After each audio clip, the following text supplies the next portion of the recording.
Здравейте и добре дошли в подкаста Пет изстрела, в който ще разговаряме с най-готините хора от света на биатлона. Аз съм Илян Тодоров и имам удоволствието да каня треньори, състезатели и приятели на любимия спорт, без сценарий, без скриптове, чист биатлон и приятелски разговор. До мен имам Антон Синапов. Драго ми е, че ми дели няколко минутки. С няколко думи да се представиш на феновете и на зрителите. Казвам се Антон Синапов, национален състезател. Вече 14-15 години в отбора. Състезавам се за клуб биатлон Чепеларе. Добре, направо с директните въпроси ще започваме. Как мина за тебе държавното първенство и купата, Балканската купа по летен биатлон тук на Банско, която току-що свърши? Честно казано, очаквах малко повече от бягането. От стрелбата доволен съм. На 90% успях да изпълня така поставените си задачи. От бягането имам малко резерви, нали, но след като си правя анализ за себе си, нали, самочувствието, което имах по трасето, установих, нали, че има леко натрупана умора от лагера, но в крайна сметка не целта беше тези състезания.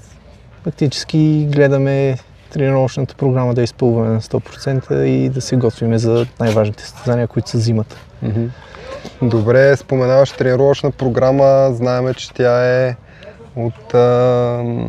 изградена от Волфган Пихлер, който е така доста голямо име в света на биатлона. Как ти се отразява на тебе? Има ли неща, с които ги адаптираш към твоята подготовка? Изпълняваш ли всичко на 100% това, което той казва, и как се чувстваш изобщо под неговото наблюдение?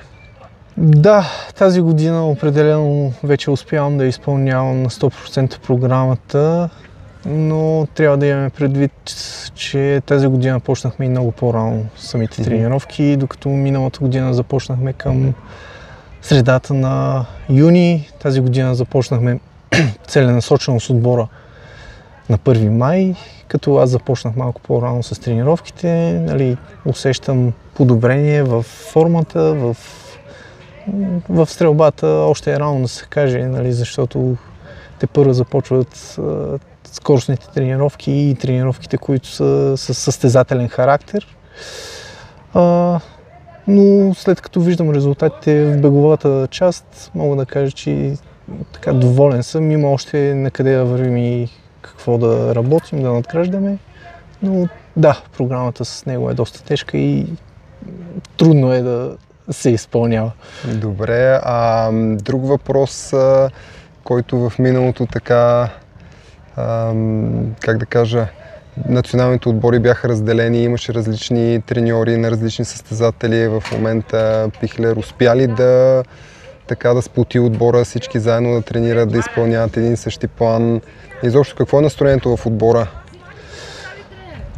Да, със сигурност мога да кажа, че това е една от най-трудните задачи на треньорите, да добият доверие към абсолютно всички състезатели, без значение кой си, какво име си.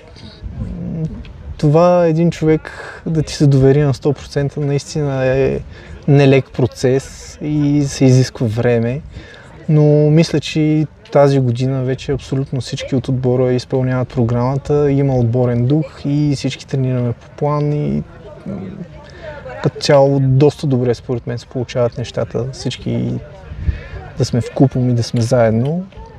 Мисля, че се теглиме напред един с друг.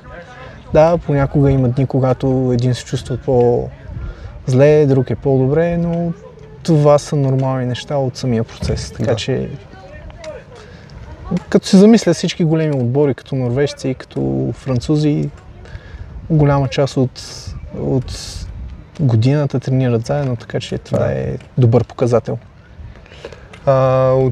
Тук от няколко години насам федерацията се радва на така доста добро управление, с добър бюджет. Ти как ги виждаш нещата? Има ли нещо, което ти липсва в материално-техническото осигуряване? Така от Владо разбрахме, че всичко върви добре. Лично за тебе, как се чувстваш с ските, с възстановяване, чисто материално-техническо? Като цяло, в общата картина, ако погледнем, нали, всичко е окей, работиме професионално.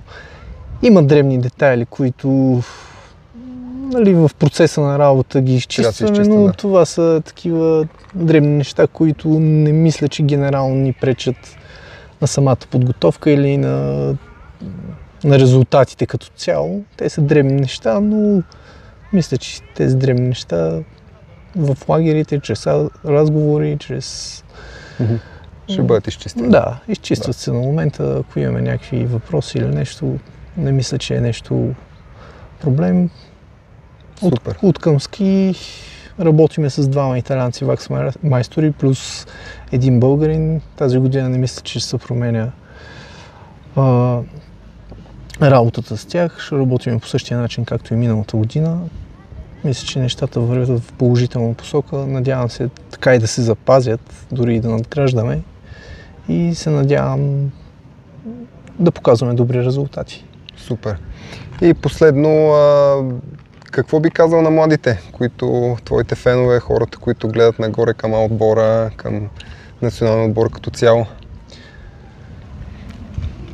Ами, честно казано, искам